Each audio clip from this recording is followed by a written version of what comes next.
Hi, everybody.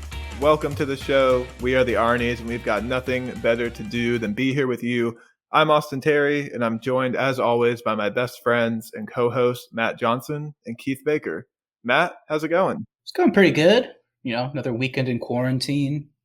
So, man, I just couldn't think of anything better to do than to watch 2017's Academy Award almost nominated film, Justice League. And Keith, how you doing today? I'm doing all right. A little tired from my Louisiana trip, nursing a kind of a hangover, but other than that, I'm ready to talk. All right. Well, my friends, today is the big day, the finale in our series on Zack Snyder's DC Extended Universe.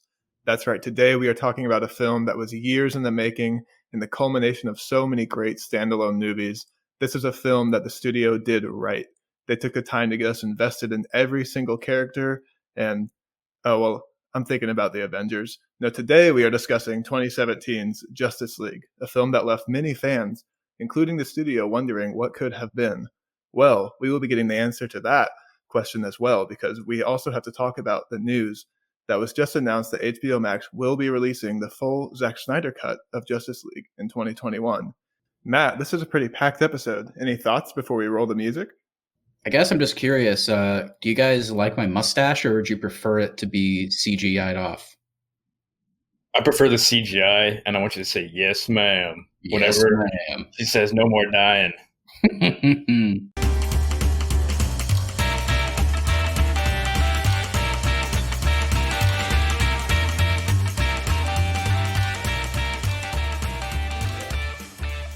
Okay, well, let's jump right into the facts of this movie.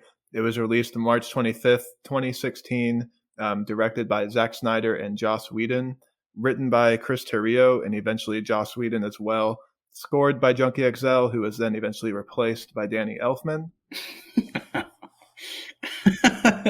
Yeah, it sounds like everybody got replaced on this one. Oh, yes, they did. This film had a $300 million budget. It was, at the time, it was one of the most expensive films ever made.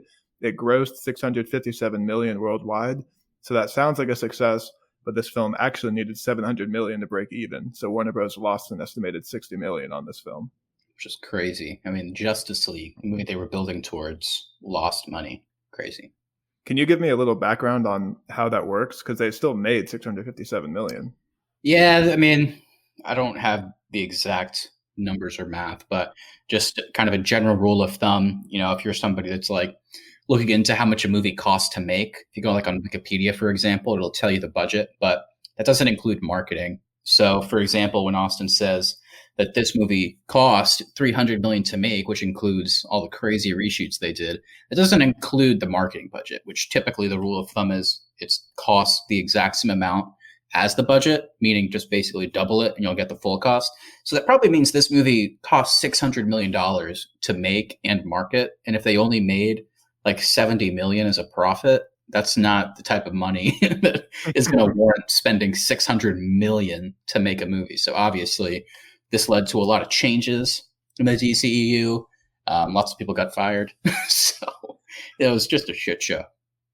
Yeah, and let's go ahead and run through the cast here. We have Henry Cavill returning as Superman, Ben Affleck returning as Bruce Wayne, Gal Gadot returning as Wonder Woman, Amy Adams returning as Lois Lane, Jason Momoa making his debut as Aquaman, Ezra Miller making his debut as The Flash, Ray Fisher making his debut as Cyborg, Diane Lane returning as Martha Kent, and Jeremy Irons returning as Alfred, and then lastly, J.K. Simmons making his debut as Commissioner Gordon.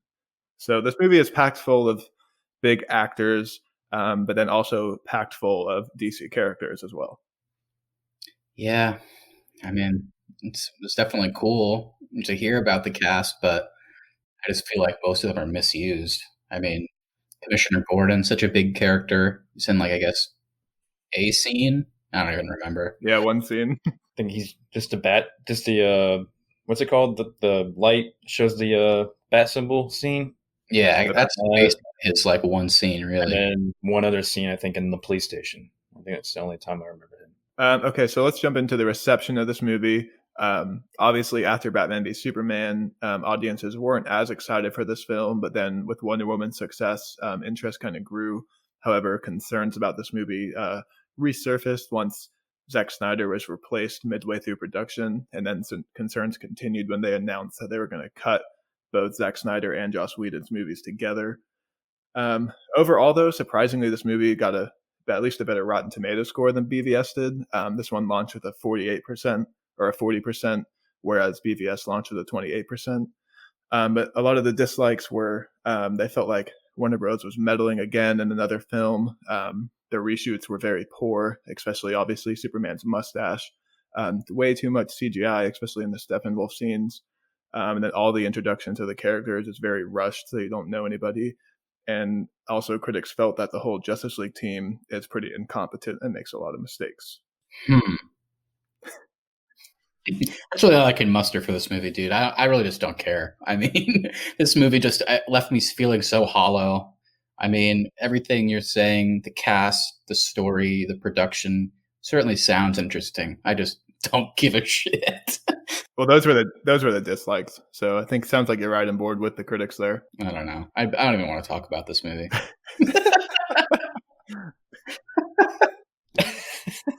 Yeah, fuck this podcast. We're not doing this anymore. No, I remember. I think this was pretty much my first time watching it, because I think the first time I watched it was, I guess, whenever it first came out with you guys, and I really didn't remember all that much about it. I think I was drunk during this one. I think I was like drunk and falling asleep during all these movies the first time. I wasn't going to say it, but I know for a fact you were drunk when you watched it. So I don't want our audience to go, geez, Keith. But honestly, guys, he doesn't have a problem. It's just there's no other way to really cope with this universe of movies. So no, watching this one for the first time, really, I just thought it kind of went quick. I know it was 2 hours, but it felt like it was an hour. Well, Warner Bros. Mandated this movie cannot be longer than 2 hours, including credits. So really, it's probably like an hour 45 of screen time. So it's, especially for a movie of this size, it's a very quick film for sure. Mm-hmm. I'll just kind of jump into what I remember before this movie came out. I was definitely not excited for this after Batman v Superman. However, I did kind of get a little bit more on board once they released that Comic-Con trailer of like the Aquaman Bruce Wayne interaction. And then eventually they also released that great trailer set to the Heroes song, which I really liked. But then it was announced that, Snyder was getting replaced, and I was a little bit excited about Joss Whedon, but then I was very uninterested in this movie when they announced that they were going to cut both of their shots together. I don't know. I guess I was also kind of excited. I mean, because at that time I just wasn't at all a fan of what Zack Snyder was doing with these movies. So I guess the idea of him leaving, although through tragic circumstances, I mean, just looking past that and just looking at the movie that we were going to get, I was excited about the idea of them, kind of parting with that direction and getting Joss Whedon in there, who obviously they got in response to his work on the Avengers. But at the same time, I was also worried because I was like, if you're going to have Joss Whedon in, kind of just maybe they should have done that from the get-go. Maybe they just should not have had Zack Snyder come back to do this movie at all. And then, yeah, definitely the most worrying thing was this whole idea that they were going to have him just kind of direct the reshoots, and there was going to be a lot of reshoots, and then they were just going to drop these new scenes that a new writer and director did into an already existing movie. And a new person scoring the movie too. Yeah. So, I mean, it was definitely a crazy idea, probably too good to be true in terms of would we actually get a good movie out of them doing this? And it definitely shows in the final product. I mean, just the tone and the vibe scene to scene is it's just odd. I mean, thank God the movie is only 2 hours with credits, so it doesn't at least overstay its welcome. But yeah, it's weird to go from very serious scenes to then like the whole lighting seems to change scene to scene, like it gets bright randomly, and there's like now there's jokes, which as we kind of made fun of in the last two movies, which had a couple jokes. Like literally, I felt there was only like 2 jokes in the last 2 movies, and they were all terrible. And now this movie is like half a comedy almost at times, it seems. So it's just weird. And a bad comedy at that. Yeah, not a good one. I thought it came kind of soon. Don't you guys think? If you compare it to like the Marvel movies, how that each character had a solo movie. Like you had Thor, you had Iron Man. Their plan, weirdly enough, was to like almost launch with Justice League and then have the solo movies and then have Justice League 2. Like that was kind of the plan. So Okay. originally, like Snyder wanted to introduce everybody in this film and then have their solo movies. They just wanted to be they wanted to do it different than the way Marvel did it. They all have a decent amount of screen time, particularly Aquaman, Cyborg, and Flash, this is their big introduction. But at the same time, like whenever they're in this grand final battle or they're having, dialogue back and forth with pre-existing characters, I just don't really care about them too much because I don't know them at all. And it's not like we're getting these in-depth introductions to them. I mean, I feel like each of these three characters has like a scene or two that kind of is supposed to establish their backstory.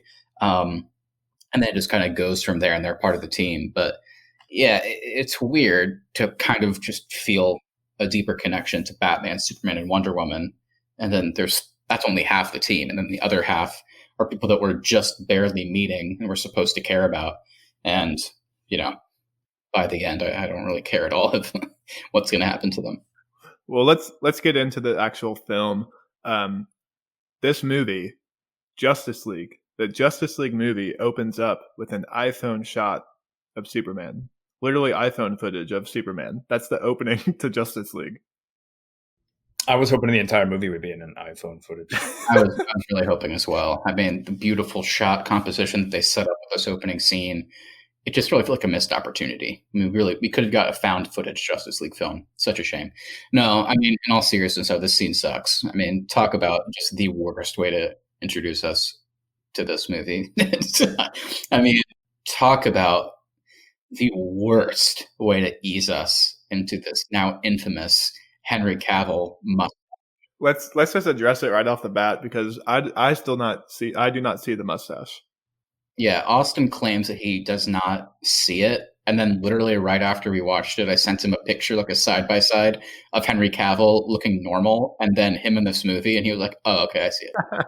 Yeah, for me, and I can speak for Keith because I know he feels the same way. For us, it's just so distracting. And I remember whenever I first heard about this and I was like, oh, that's weird because for people that don't know or don't remember, basically because of these big reshoots, he was already well into filming Mission Impossible Fallout. And Paramount, the studio behind that, basically, I guess, whether it be in actual writing through a contract, they said that he couldn't shave this mustache that he had for that movie. So they had to CGI it out, and they basically reshot all the scenes. And dude, I was hoping that they might ease us into it in this movie. Like, he might just have quick scenes here and there, or maybe he's not just like shown by the front or like with like intense light, so it's so obvious.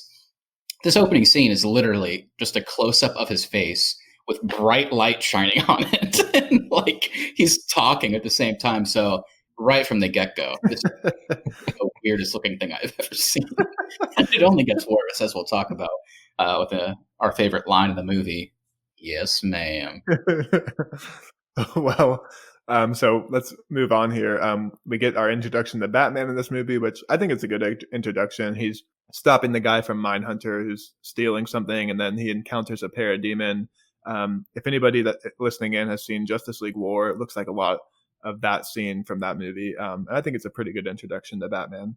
Right away, it feels different than Batman v Superman, and I'm sure for some people that was good, and for some it might be, not so good if you really like that take. But yeah, just this scene alone, he just seems like a completely different character, which I guess was the idea based on the end of BVS. I don't know. But yeah, this scene kind of feels straight out of like a Tim Burton movie. And again, they're using the Danny Elfman score, like bits and pieces of his original Batman score. So that probably doesn't help. But this scene is just so weird. Like, it's such a weird, like, Justice League plot. Like, it feels like this should have been in a Batman movie, like solo movie.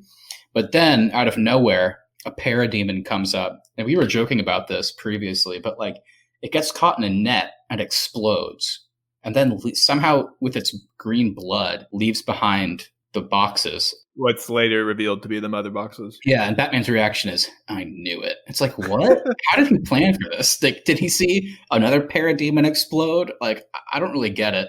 And then my favorite part of the scene is the criminal who Batman doesn't arrest or do anything with. He just leaves him up there, and I guess he just took whatever he stole and just left. But he's like, Batman, what was that? And then Batman just goes, Alfred. He's like, he says, full volume, Alfred, what do you see here? Or whatever he says. And it's like the criminal's standing right next to him. So he's probably like, yeah, it's just odd.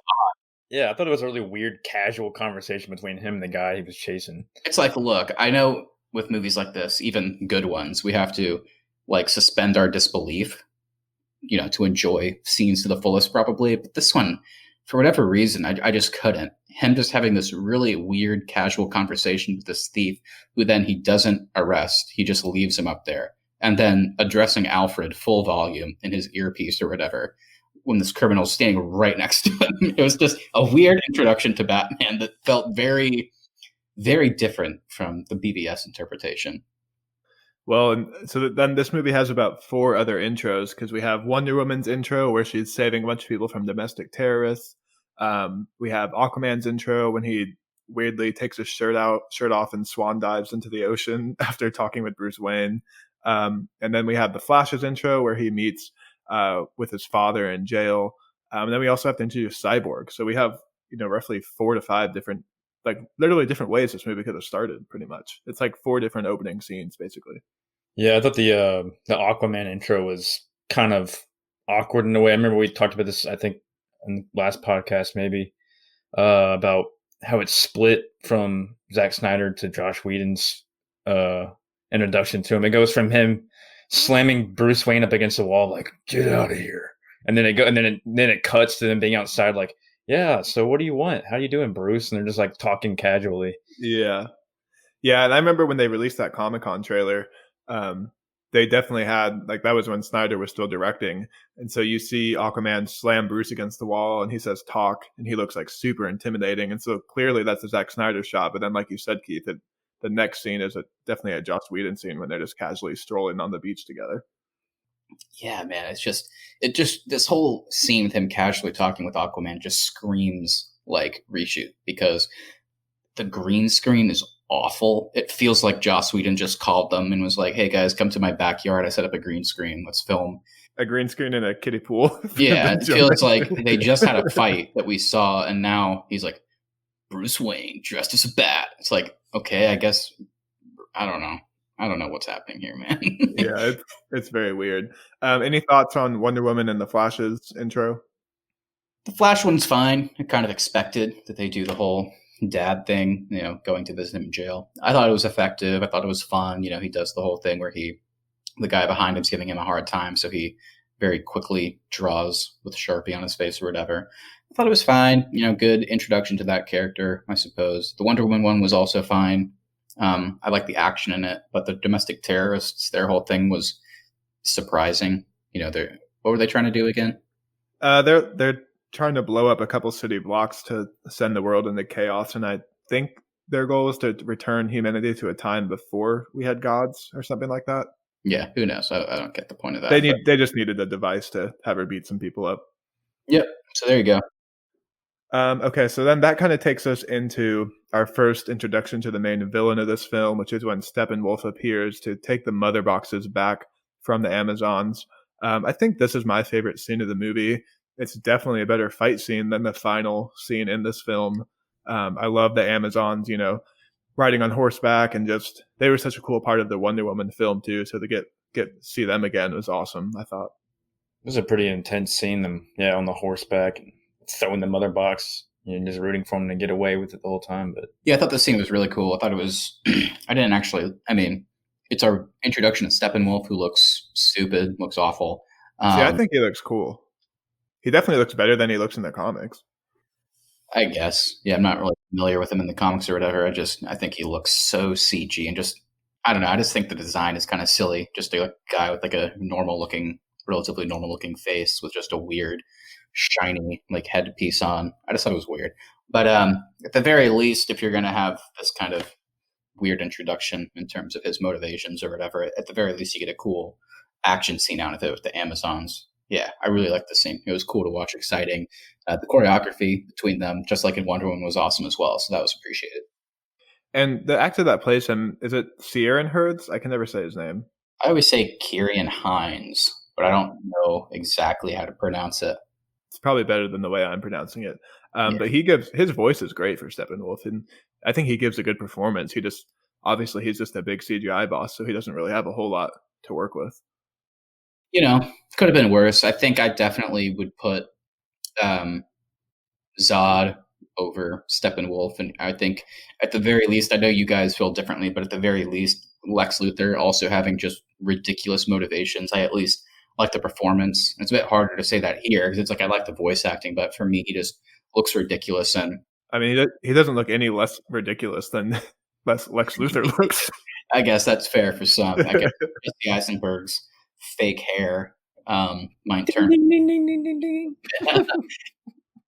ding. So yeah, they shoot that. The Amazonians do eventually lose the mother box, and they shoot that ancient warning fire in Greece, which I think is a really cool idea. I kind of like that they know the only person that's going to know what it means is Diana, and then she's going to have to kind of rally Bruce Wayne to go fight Steppenwolf. Yeah, I like that she was the one that kind of started it. Obviously, they kind of play it up so Batman does the bulk of like rounding characters up. He brings Aquaman into it. He brings Flash into it. Diana recruits Cyborg. Yeah, and Batman, I guess, kind of is responsible for Superman coming back, at least the idea of it. So yeah, at the very least, they gave Wonder Woman kind of the role of, even though Batman already kind of knows something's up, at least she's the one saying exactly what's going on, and she's the one that kind of kicks off that process. So I like that. It makes sense. I mean, Gal Gadot is great in Wonder Woman, and BVS the little we saw, and I think she's great here too. So I think she's really bringing it. How did Cyborg know where they were in the woods there? I missed that part of how he followed them while they were talking in the woods there.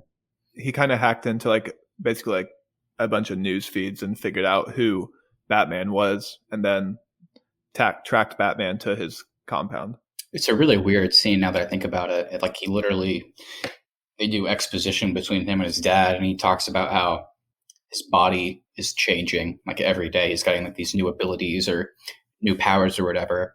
And then just randomly, like out of nowhere, I guess it was a new thing. He just had like these screens like pop out of his hands. And then you can see that like I guess it's just like a feed of like Batman, and like he sees him unmasked, and then he sees Diana as well. But then I guess, yeah, his reaction is to then just go stand in the woods near Wayne Manor until somebody walks by to then do what? I don't know. But whatever. So while Diana and Bruce are talking, we get the flashback to Steppenwolf's first invasion. And this is probably my second favorite scene in this film. We get the Greek gods, we get the Atlanteans, we get the Amazons, we even get a Green Lantern Easter egg, and then obviously the armies of mankind, and they all kind of come together to fight Steppenwolf back. I think it's a really cool origin. However, I think it would have been better if, like it was originally planned, they had Darkseid in that scene. Remind me who Darkseid is again. I keep forgetting who that is. He's like the Thanos of the DC universe. Okay. So Steppenwolf, Darkseid has his own planet called Apocalypse. Steppenwolf is like one of Darkseid's generals, so he's supposed to go forward and basically prepare the Earth for Darkseid's coming invasion. But yeah, I see your point, Austin. Yeah, with a Joss Whedon cut, one of the big cuts they made was, we don't see Darkseid at the end. We don't see him during this fight, so we got cut out. That being said, I think in the context of the movie we did get, the theatrical version, I do think this scene is really cool. I mean, yeah, it would have been cool to see Darkseid, but I don't think that makes the movie any worse. If he's not. Yeah, in the movie we got, it definitely wouldn't have made sense to have Darkseid's presence in this film. But either way, I think it's a really good introduction to whoever the villain is going to be in this film. Yeah, same. We get to see like this huge battle. Obviously, it's pretty much all CG, so it already, even a few years on, doesn't look as good. But at the very least, we get some kind of cool moments. We get to see the Amazons again, the like original Atlanteans, and then the race of men having this really cool battle. And then, yeah, of course, seeing the Green Lantern in any capacity was cool. Yeah, cool intro. Sets up why Steppenwolf's back and what he wants to do. So worked well enough for me. Yeah, so after their conversation, Batman and Diana kind of split up. Diana decides she's going to try and recruit Cyborg, and then Batman goes after the Flash. Probably one of the funnier scenes in this movie is when Ezra Miller finds Bruce Wayne sitting in his, I guess, apartment, and Batman reveals who he is, and then they come together, or the Flash immediately agrees to sign up and come join the team. He was kind of very calm about it whenever he's in there. It's kind of creepy. Yeah. I wonder how long he was sitting there. Yeah, I don't know. Yeah, I thought, the comedy here overall does work better than in the other ones, even though there's not much of it. But yeah, I thought this scene worked well enough. Ezra Miller, I enjoy him as the Flash. I don't think he's great. I don't love the interpretation, but I think the performance is good at the very least. I do kind of like how they use the Speed Force in this movie, how like it's kind of something that he steps into. I think that's kind of cool. Right. Yeah, I guess I can kind of see what you mean by like stepping into, yeah. And that, yeah, I do like his facial reaction whenever Batman throws the Batarang and he like looks at it, realizes that this person in front of him is Batman, and then just like kind of, he doesn't freak out or anything, but he's clearly like, whoa, that's pretty cool. And then he catches it. So I do like that part of the scene. And I think they even said that they were kind of going for a pseudo Batman and Robin relationship between this version of Batman and then the Flash kind of being a Robin-esque mentee role. So yeah, it was kind of cool. Yeah, I enjoyed their interplay. So then the next thing that we see is Steppenwolf taking the mother box from Atlantis. This is kind of where we see the first use of Aquaman's powers. And we see Mira make her brief appearance. This scene is definitely something that was trimmed down from Zack Snyder's version. It's a very awkwardly placed film in the movie, or placed shot in the movie, and it just feels completely out of place in this movie. I felt like you don't get any background to who Mira is, and if you're a first time fan seeing this film, you must have like no idea what's going on in this scene. It's just, again, it's a perfect example of, I shouldn't really care about this. I should just suspend my disbelief and just enjoy what's before me. But the same, I don't know what it is with this movie. I just can't. There's just so many weird little things, probably because of the editing choices, that just kind of makes some of these things really stand out in my mind. I think it's also just like, because this was two different directors, you're constantly looking for, what did Zack Snyder do? What did Joss Whedon do? And so it makes it even harder to suspend your disbelief for kind of dumber moments in the movie. Yeah, I think you're probably right.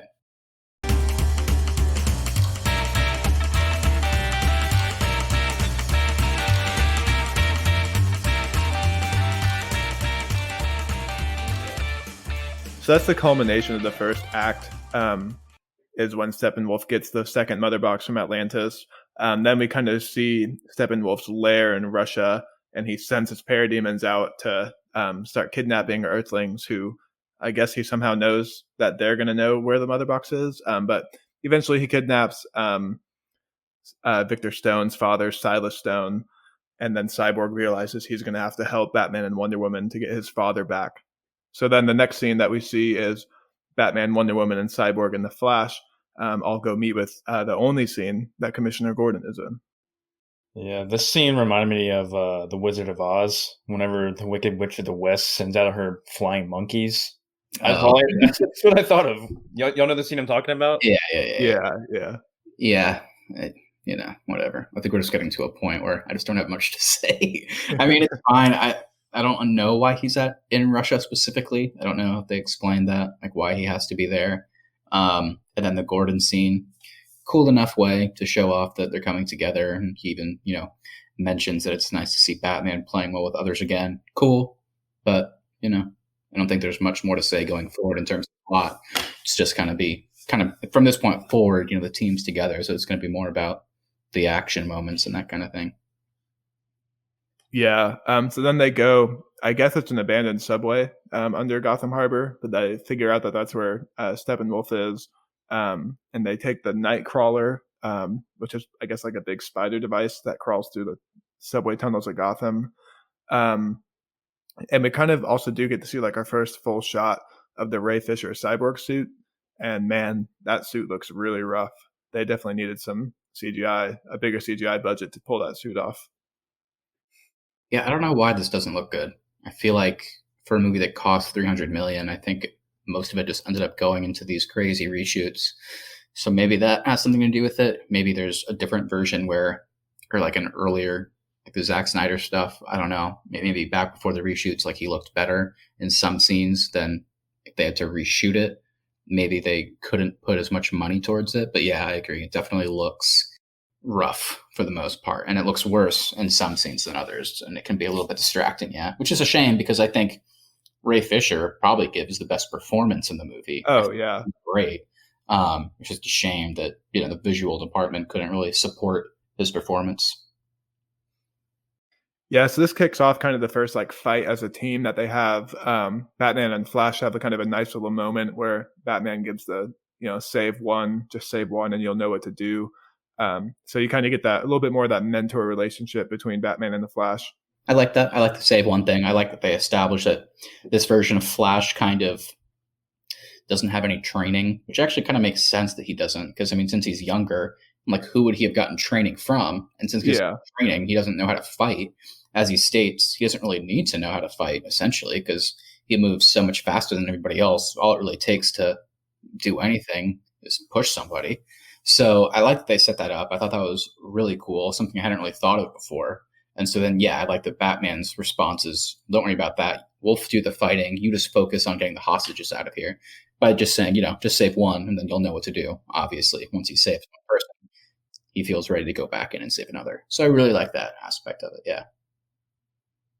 Yeah, and so then the fight kind of culminates with the subway tunnel flooding. Aquaman shows up, and I believe this is the only time in this movie that he actually uses his water powers to save the team. Mm-hmm.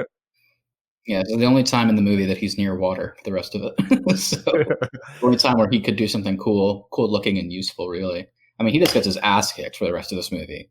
I think in total for the rest, he like spears 3 parademons. I mean, he literally, like every scene with Steppenwolf, he tries swinging his trident at him, and then he just gets like punched and fly. I mean, this guy sucks.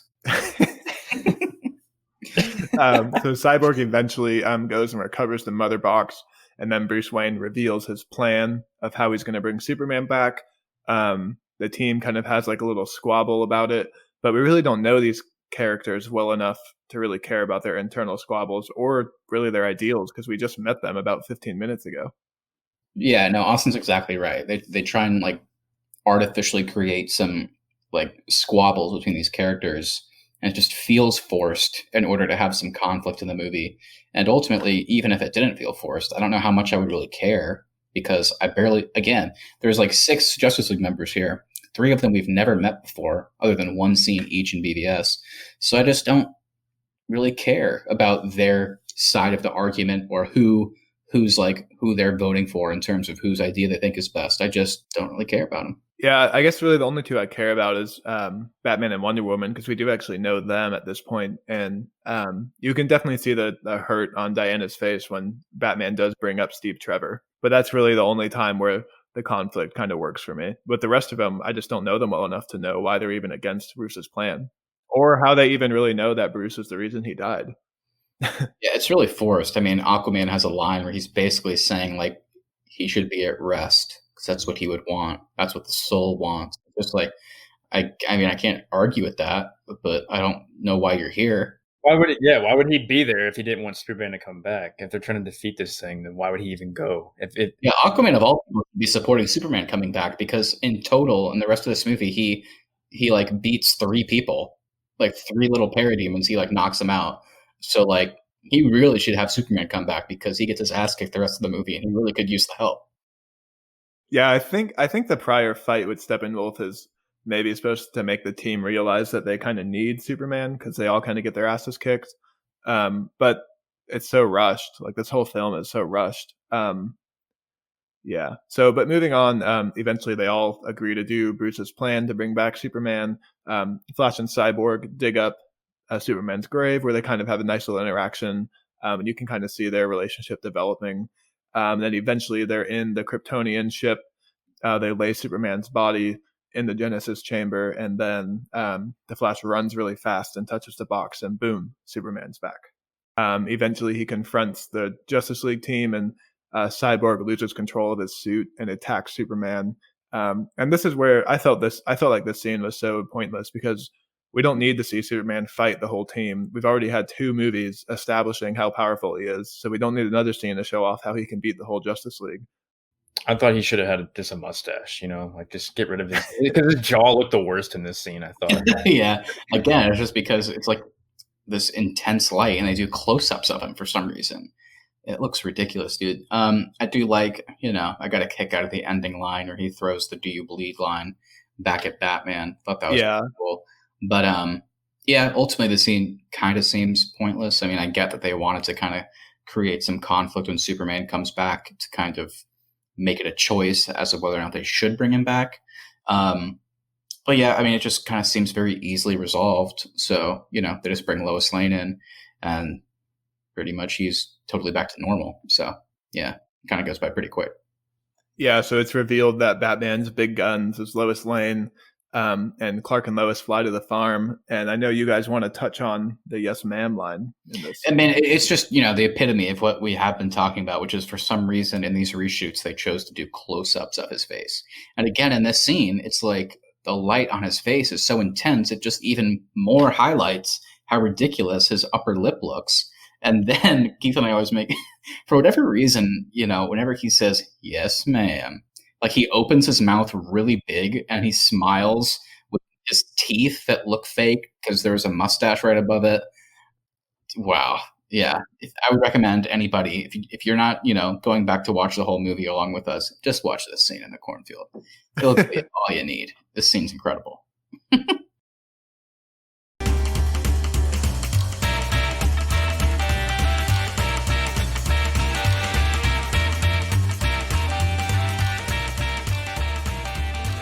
So then that takes us into the third act.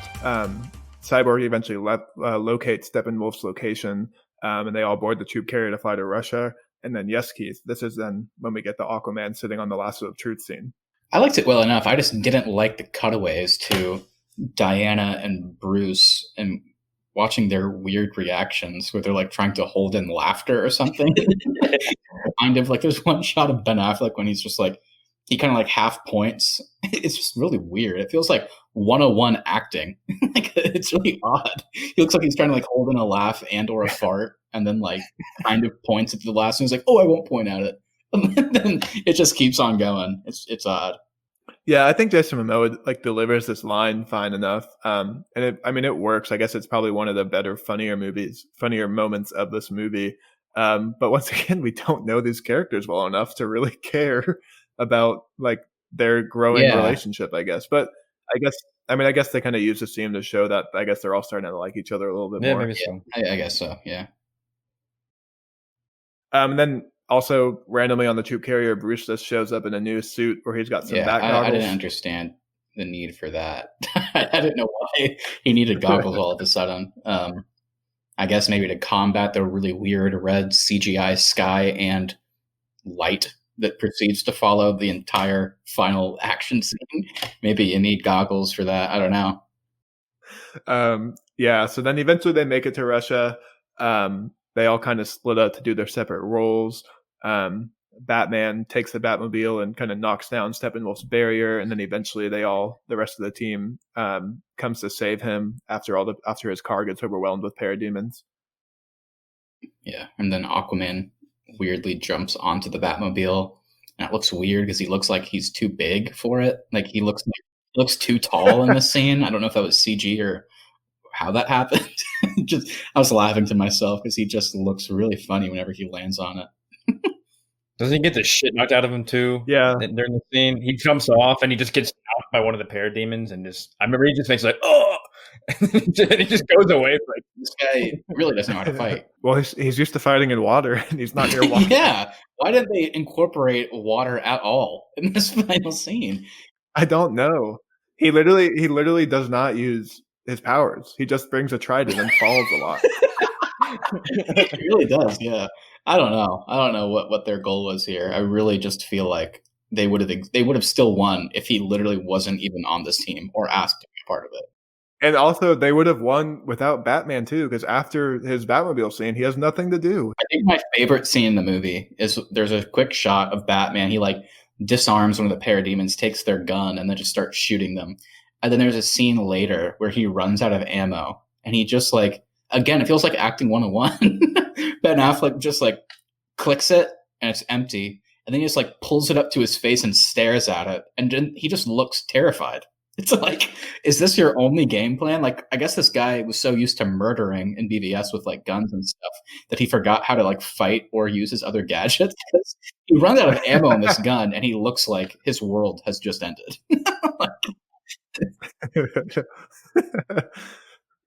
Yeah, so then that kind of does take us into the rest of the fight.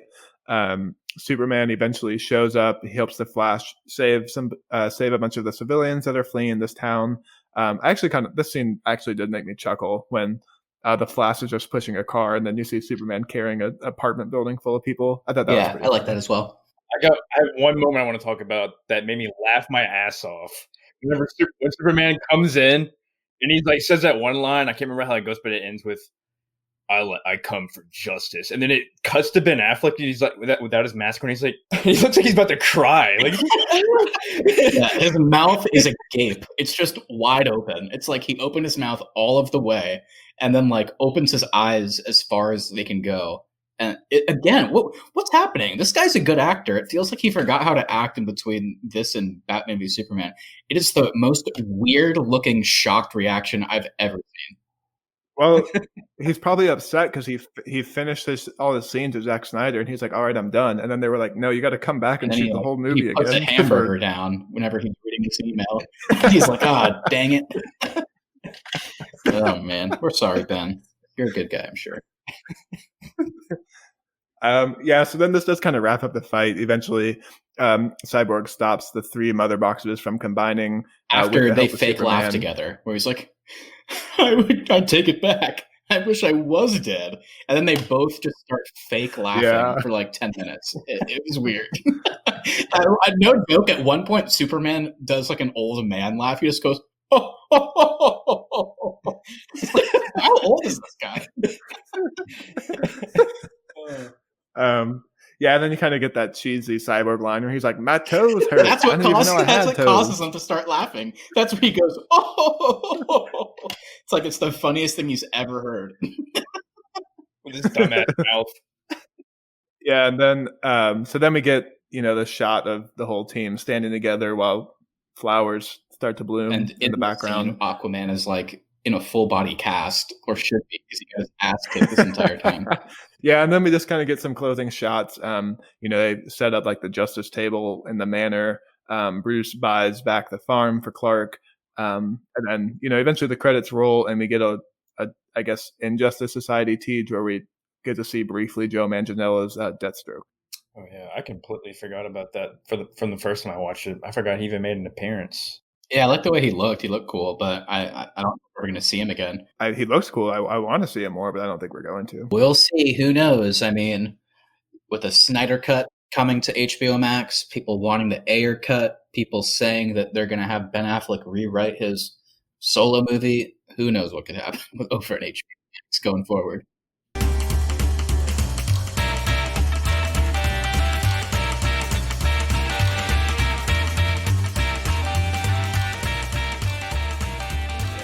All right. Well, that takes us into the big news that was recently announced. And I guess really the whole reason we did this show. But HBO Max will be releasing Zack Snyder's version of Justice League in 2021, also known as the Snyder Cut. Wow. Look at us, boys. We made it. Who would have thunk? I mean, I got to say, I didn't. I mean, what was it? November 2017, this movie came out. Everybody's been screaming for the Snyder Cut since. I go on Twitter every once in a while, and it's always #1 trending for some reason. So you know what? Regardless of how good or bad it is, at least this movie's coming out, because I can't stand hearing about release the Snyder Cut anymore. You won, everybody. You won. Yeah, we can just go into, I guess, what everything the movement did. So really, like you said, Matt, when this thing comes out, fans start clamoring for the Snyder Cut because obviously Joss Whedon replaced Zack Snyder. And, what Warner Bros. Released was that Frankenstein of a movie between the two directors. So pretty much right after the movie comes out, #release the Snyder Cut begins with an online petition that garnered over 180,000 signatures. and then sparked the three-year movement that we know today. So they bought a billboard in Times Square. They chartered a plane during Comic-Con. And throughout all this, Zack Snyder kept adding fuel to the fire by teasing his version on Twitter. And then eventually members of the cast and crew joined in as well with, Ben Affleck, Gal Gadot, Jesse Eisenberg, and Joe Manganiello all saying they wanted to see his version of the Snyder Cut. So this movement just really refused to go away. Yeah, I mean, it's crazy.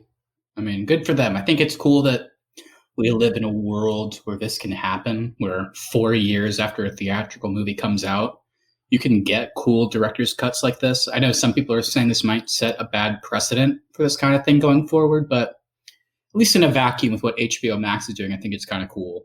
So yeah, it's cool that people wanted this so bad and they're getting it, And I don't even know if we should call it the Snyder Cut anymore, because this thing is supposed to be 4+ hours long, maybe a 6-episode miniseries. So it sounds like they're not really going to cut anything. It's just going to be everything they could possibly film is going to be in this.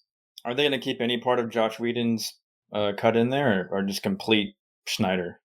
Well, here's what we know so far. According to Zack Snyder, it's an entirely different interpretation. The overall framework is staying the same.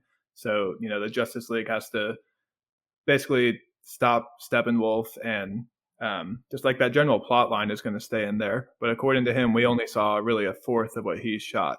So like Matt said, this is going to be a 4-hour cut. They haven't decided yet if it's going to be a 4-hour movie or a 6-episode series. But Zack is reassembling his own post-production crew to score and finish visual effects. Actors, according to HBO, will not be shooting new scenes, but they will be returning to record additional dialogue. And he's going to get at least $30 million to finish the project. But the head of HBO Max was recently quoted saying he wishes it was only that much. So it sounds like he's going to be getting a lot more money than just $30 million as well. I feel like it would have to be more, right? Wasn't the Justice League budget, how much was it again? We said it earlier.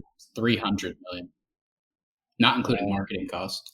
So yeah, man, by the end of this, the movie, just Justice League, these characters fighting Steppenwolf is costing the world $400+ million, probably just to make this, not including marketing again. So this is going to cost people close to $1 billion to put this out. It's crazy.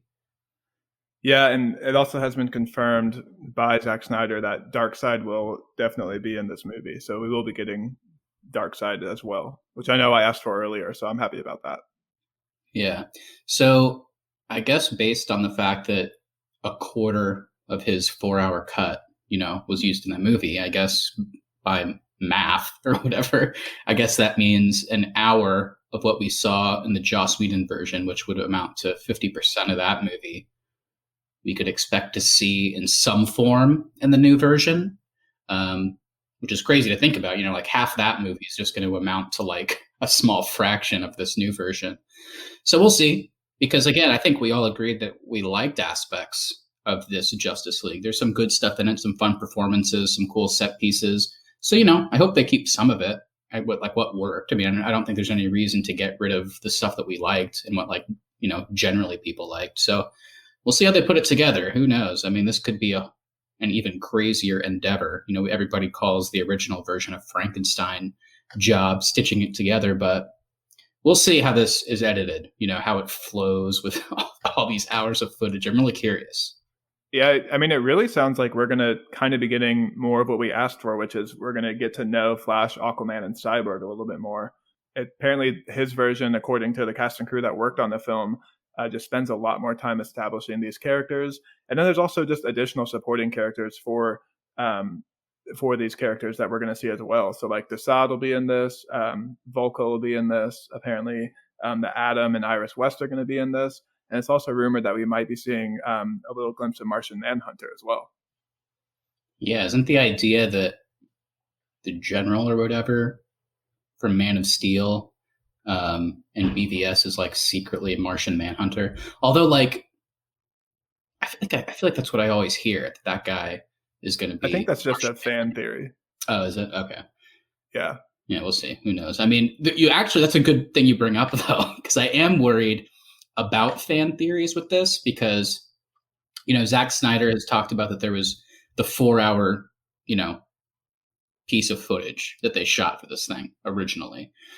So like when this thing comes out next year, how much of that original version that was going to come out in 2017, like how similar is that going to be to the 2021 version? Because Zack Snyder seems like a guy, which is good. He seems like a guy that really listens to the fans, but I'm wondering if he'll listen too much. Like, is his original idea going to change drastically just so he can fit in like every popular fan theory into this thing now that he's allowed to, add? Well, it sounds like HBO Max is not going to allow him to shoot new scenes. So it sounds like he's only going to be able to release what he originally planned to film. They're just going to add special effects and record some extra dialogue to flesh things out.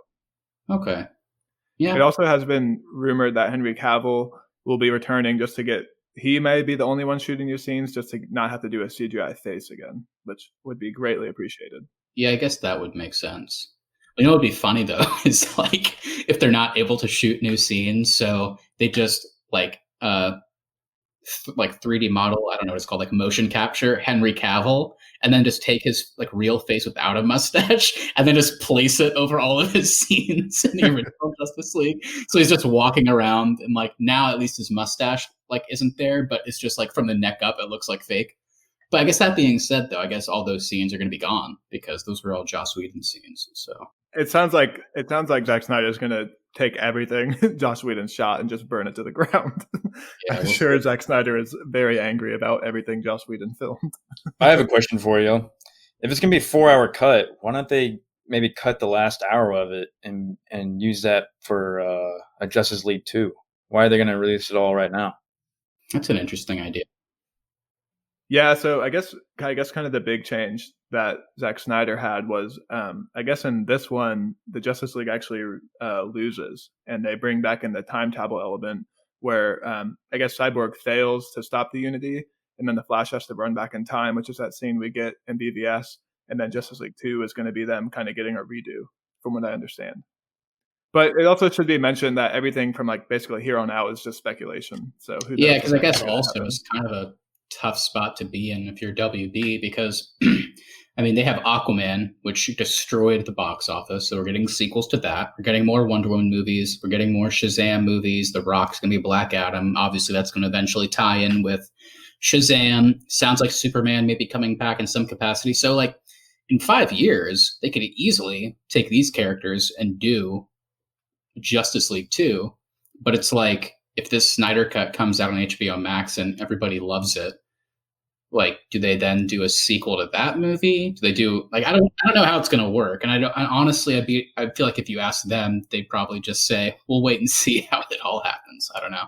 So there's also heavy speculation that if this does really well and people love this version of Justice League, then HBO Max may just become home to the Snyderverse, quote unquote, and the rest of Zack Snyder's plan may only exist on HBO Max. So it means like every other year we have to watch a Justice League 2 that's very similar to the one that comes out in theaters, but then we have to watch Zack's version of it. So it's heavily speculated that you would get, this Justice League, you'd get Justice League 2, and then eventually like maybe Ben Affleck's Batman movie, because it's also rumored that he's being asked to do that. But I guess Zack's universe would culminate in Flashpoint being the final film. And then that would somehow tie into, I guess, the theatrical universe that's also going on. But I mean, this is all speculation, so who knows what's really going to happen. And that would all be on HBO Max, you're saying? Yeah, it would exist solely on HBO Max. How this is going to work. And then we also can't forget that apparently David Ayer is just so passionate about his cut of Suicide Squad that apparently, according to only him, and literally only him, is the best movie of all time. No, it's not according to only him. It's according to David Ayer and Jared Leto. It's the best movie ever released. Oh, that's right. Whenever Jared Leto came out of his COVID-19, like that pilgrimage he went on, he came out and he was like 3 months into it. Like his little acid trip in the desert. They cut all of his best scenes. They shot enough footage for a Joker film. And according to David Ayer, he's going to make it happen. We're getting David Ayer's Suicide Squad. Thank God.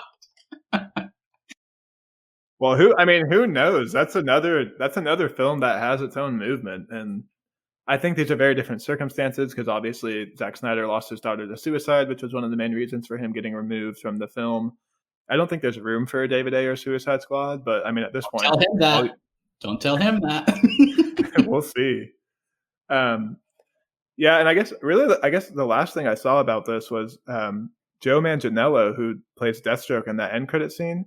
He put out a tweet saying that they actually filmed a different end credit scene for Zack Snyder, and that's what he's hoping gets put into this movie. So we might even get a different Deathstroke in this movie. That's probably because Deathstroke was originally the main villain of Ben Affleck's movie, so it was probably a scene of them together or something. Oh man, my head's starting to hurt. I mean, honestly, the only thing I want HBO Max. I want them to announce Zack Snyder's cut of Man of Steel, and then everyone's like, "Well, didn't he do that?" And it's like, "But this is his second try. We're gonna give him another try to fix some of the mistakes that he made the first time around." And then after that, the sequel is going to be BVS, the shorter version, which is going to be Zack going back in to just take some stuff out that we weren't big fans of. The shorter version's the bad version. Oh, you're right. Oh, I forget that the 3-hour cut of BVS is the bad version. You're right. I was more of a fan of the 12-hour cut. I mean, Zack Snyder. There's two things Zack Snyder does right. He's good at visuals. Is he? What about whenever Batman crawled on that wall in BVS? What was that? No, that was Joss Whedon. Oh, you're right. He did have a mustache in that scene. No, but and his extended editions, like with Watchmen and BVS, are usually, they may not be better, but they at least flesh out the story because he doesn't know how to edit his own movie. Because he insists on doing it himself for some reason, I guess. Oh my god. I do actually kind of like the idea, though, of anytime somebody tells Zack Snyder that they don't like something in one of his movies, he just says, "Oh, that was Joss Whedon." I prefer the idea of whenever people say, "Zack, I don't like your movies," he says, "Well, I'll make another version 12 hours long, and I'll be wrong." I guess he kind of does always do a little bit better with the longer version, so... Regardless, he's the big winner, because he got paid whatever to direct Justice League, got fired from that, and now he's getting paid to direct it again. So he's going to get paid twice for the same movie. You're right. That is good for him. I mean, honestly, we joke around, but he left under such tragic circumstances. It sounds like WB just was not interested in delaying the movie long enough for him to grieve. Well, let's jump into that really quick, though, because there was that rumor that was almost like proven that Warner Bros. Refused to delay the movie because their executives wanted to keep their bonuses. So I guess there was a plan in place to keep Zack Snyder on, but just delay the movie. But the current leadership at the time just refused to do that so they could keep their bonuses for the year because they kind of knew they were going to get canned. Yeah. So Warner Brothers is still funding it, right? But HBO Max is paying for them to have the rights to it. Is that right? I don't really know how all that breaks down. I think, honestly, WB probably didn't want to pay for this because it's a lose-lose for them. If this movie comes out and it sucks, then people are just going to be like, why did you even, agree to do this? Why did you hire Zack Snyder in the first place? His, theatrical cuts, 3 out of 3, they're terrible now. And then if the movie's great, obviously WB is going to get even more shit. And WB's always been heavily criticized for meddling too much in their films. Regardless what you think about Suicide Squad, that definitely was a heavily edited film. Yeah. Same thing with BVS, same thing with Justice League. So if this movie comes out and it's fantastic, it's just going to look even worse for Warner Bros. Yeah. I don't know how they'll pivot because they're trying to continue this universe. How does that work? While also these changes that Zack's going to make, is that going to be canon in some form? Do they have to do Flashpoint? It's a lot. And I don't think anybody knows the answer, but I am genuinely curious, at least at this point, to see how it plays out. I don't think WB even knows what the plan is. No, I don't think so either. But, oh well, we'll see what happens. I honestly do think if they, how Marvel releases each of their phases as one big box set after it's done. Yeah. I think DC is going to do this whenever they're done, and it's just going to be called the Oh Well Saga. Who the fuck knows what's happening, man? But some of the movies are fun. That's all I know. So as long as they keep making fun movies, I'm going to keep watching them. Well, we'll see. Even before this, Man of Steel, BVS, they were both highly divisive films among the fans of this universe. So I don't think all these people clamoring for the Snyder Cut, I don't think there's any guarantee that they're going to be left happy when they see the final thing. No, definitely not. Absolutely. Absolutely not. And I think they're going to be divided, like all Zack's films are divisive. And if WB and HBO Max don't decide to continue with the Snyderverse and this Justice League cut ends and people like it, then they're just going to be disappointed as well that they're not going to get any more of it. So then we're going to release the Snyder Cut 2 for 10 years to come until Zack gets paid by HBO Max to make a sequel. No, then this is going to come out and people are going to be very divided again. And then Joss Whedon's going to come out and say, well, you only saw 3/4 of what I shot, so let me shoot the last fourth of my movie. And then we'll release the Whedon cut. Oh, I can't wait for the Whedon cut. It's a never-ending cycle. That's what I wanted.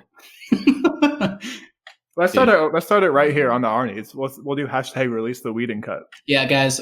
Hashtag release the Whedon cut. Let us know what's your favorite Joss Whedon movie and why is it the theatrical version of Justice League? Did you guys hear though? They did. I know there's so much speculation, but they did announce that I don't know how it's going to work if they do it as a series, but they did say that like if they shoot it as a mini series, like 6 episodes or whatever, each episode will have a post-credit scene. And every single one of them is going to be Joss Whedon in his writer's room. And then the hologram of Jor-El comes in. Russell Crowe coming back they actually confirmed he is shooting new scenes. Russell Crowe is the only actor coming back to shoot new scenes. And he will violently kill Joss Whedon in a new way at the end of each episode. So honestly, who's the winner? And they're gonna heavily CGI his face so that way he looks more like his son in the movies.